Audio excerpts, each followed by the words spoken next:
Hello bachcho, let's see this question. Butyric acid contains only carbon, hydrogen and oxygen. A 4.24 milligram sample of butyric acid is completely burned. It gives 8.45 milligram of CO2 and 3.46 milligram of water. What is the mass percentage of each element in butyric acid?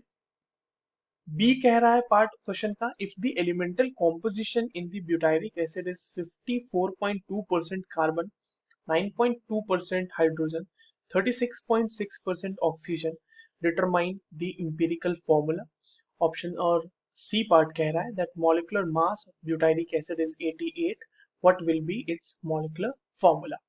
चलिए इस question को solve करते हैं बच्चों और सबसे पहले ये देखते हैं कि इस क्वेश्चन को सॉल्व करने के लिए हमारे पास कौन से की कॉन्सेप्ट की जानकारी होनी चाहिए। देखिए इस क्वेश्चन को सॉल्व करने के लिए जो की कॉन्सेप्ट हमें पता होना चाहिए वो बेसिकली है कि परसेंटेज कॉम्पोजिशन कैसे निकालते हैं। ठीक है, परसेंटेज कॉम्पोजिशन के बारे में एक तो चीजें पता होनी चाहिए। दूसरी चीज क्या पता होनी चाहिए कि हमें इंपेरिकल फॉर्मूला कैलकुलेट कैसे करना है। तो इन दोनों चीजों के बारे में अगर हमें पता है तो हम इस क्वेश्चन को आसानी से सॉल्व कर सकते हैं।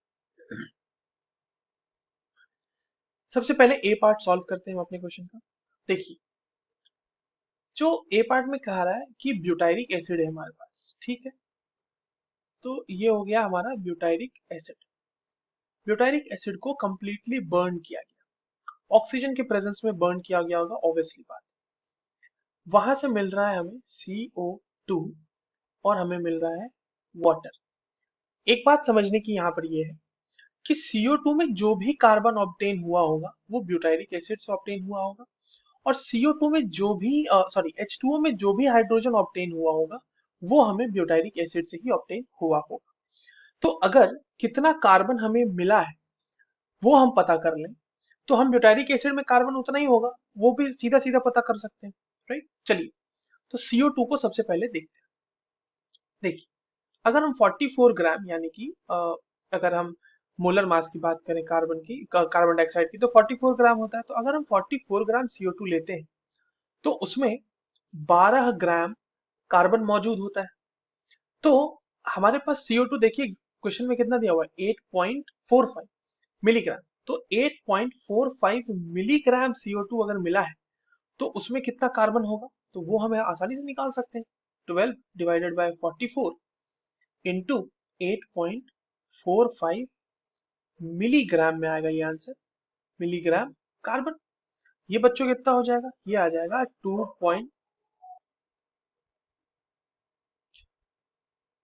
ये बच्चों कितना हो जाएगा, ये हो जाएगा 2.30 मिलीग्राम ऑफ कार्बन। अब परसेंटेज कार्बन कैसे निकालेंगे, तो जितना देखो ये जितना भी कार्बन मिला है ये सबका सब ब्यूटायरिक एसिड से ही मिला होगा। तो अगर हम इसको डिवाइड कर दें ब्यूटायरिक एसिड के मास से जो हमारे पास गिवन है, कितना गिवन है 4.24 मिलीग्राम एंड मल्टीप्लाइड बाय 100, हमें ये परसेंटेज कॉम्पोजिशन ऑफ कार्बन मिल जाएगा यहाँ से, दैट इज 54.2%, राइट। इतना परसेंट हमारा ब्यूटायरिक एसिड में कार्बन है। चलिए नेक्स्ट स्टेप सॉल्व करते हैं। अब बात करते हैं वाटर की।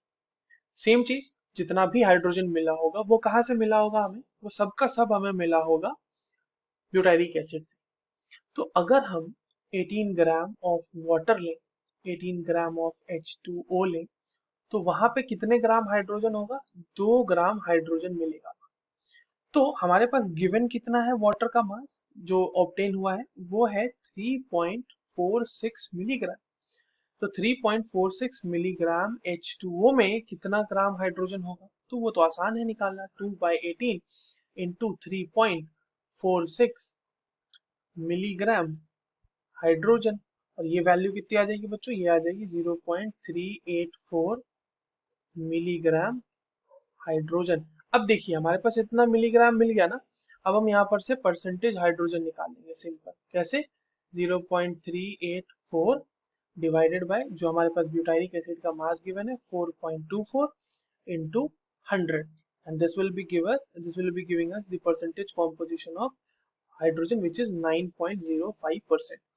अब हमारे पास हाइड्रोजन का परसेंटेज निकल गया, कार्बन का परसेंटेज निकल गया, तो परसेंटेज जो ऑक्सीजन हम कैसे निकाल लेंगे, 100 में से दोनों के परसेंटेज को ऐड करके माइनस अगर हम कर दें तो हमारा आंसर आ जाएगा। तो 9.05 ये इतना परसेंट होगा, और जब इसको माइनस करेंगे तो ये आ जाएगा 36.75%, राइट। तो इतना हमारे पास ऑक्सीजन है। परसेंटेज कॉम्पोजिशन निकालने का हमारा जो मामला था वो हो गया सॉल्व।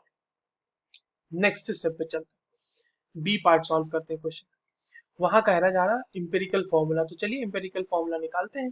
एलिमेंट, मास परसेंट या परसेंटेज मास जो भी बोल लीजिए, मोल, और इधर आ जाएगा सिंपलेस्ट रेशियो, राइट।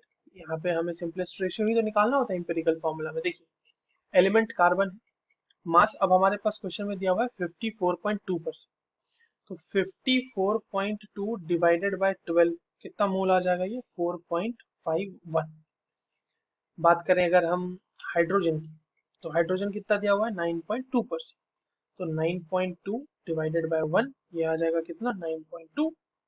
और तीसरा है ऑक्सीजन, वो कितना दिया हुआ है 36.6% दिया हुआ था, तो 36.6 डिवाइडेड बाय 16 ये आ जाएगा वैल्यू 2.29, या फिर इसको आप 2.23 ले लो, सीधा सीधा 2.23। सिंपलेस्ट रेशियो निकालते हैं बच्चों, 4.51 डिवाइडेड बाय 2.3, जो सबसे छोटा होता है उससे सबको डिवाइड कर देते हैं। This will be coming around 2। 9.2 divided by 2.3, this will be coming around 4, and 2.29 divided by 2.29, this is equals to 1। तो कार्बन एक हो गया, तो यहाँ पर से इंपेरिकल फॉर्मूला लिख लेंगे अब हम बच्चों। क्या हो जाएगा empirical formula, let me right the complete spelling of empirical. तो हमारे पास कार्बन है 2, हाइड्रोजन है 4, और ऑक्सीजन है 1। यही है आपका empirical formula for the butyric acid. अब सी पार्ट सॉल्व करते हैं क्वेश्चन का। देखिए सी पार्ट में ये कहा जा रहा है कि हमारे पास मॉलिक्यूलर फॉर्मूला निकालना है। तो देखो मॉलिक्यूलर फॉर्मूला की अगर हम बात करें तो molecular formula is equals to होता है x इंटू इम्पेरिकल फॉर्मूला। ठीक है, मैं इम्पेरिकल फॉर्मूला को EMP लिख रहा हूँ यहाँ पे, इम्पेरिकल फॉर्मूला। ये x क्या होता है बच्चों, x होता है molecular mass divided by empirical formula mass, empirical formula mass. अच्छा इंपेरिकल फॉर्मूला मास आएगा कैसे, ये तो यहीं से आ जाएगा। ये इंपेरिकल फॉर्मूला मास की अगर हम बात करें तो देखो आसान है निकालना, जितने जितने इंपेरिकल फॉर्मूला में उसको ऐड कर दो। एक कार्बन के लिए 12 मास होता है, मास नंबर उसका, तो 12 इंटू 1 आ जाएगा। 4 हाइड्रोजन है तो उसके लिए 4, और एक ही ऑक्सीजन है तो 16, ये आ जाएगा ग्राम में वैल्यू। यहाँ से जब हम इसको ऐड करेंगे तो ये कितना आएगा 44 ग्राम इंपेरिकल फॉर्मूला मास, है ना। अब मॉलिक्यूलर मास हमारे पास गिवन है और इंपेरिकल फॉर्मूला मास हम निकाल चुके हैं। तो 88 मॉलिक्यूलर मास गिवन है और इंपेरिकल फॉर्मूला हमारा 44 आया है, तो ये आ गया 2, x की वैल्यू 2 आ गई। तो यहीं से मॉलिक्यूलर फॉर्मूला अब हमारा कैलकुलेट हो जाएगा, और इंपेरिकल फॉर्मूला में हमें बस 2 से मल्टीप्लाई कर देना है, यानी 2 इंटू हमारे पास इंपेरिकल फॉर्मूला क्या है C2H4O, C2H4O, ये क्या आ जाएगा C4H8O2, and this is the molecular formula of butyric acid. So we have solved all the 3 parts of this question, right? I hope you understood this well. All the very best.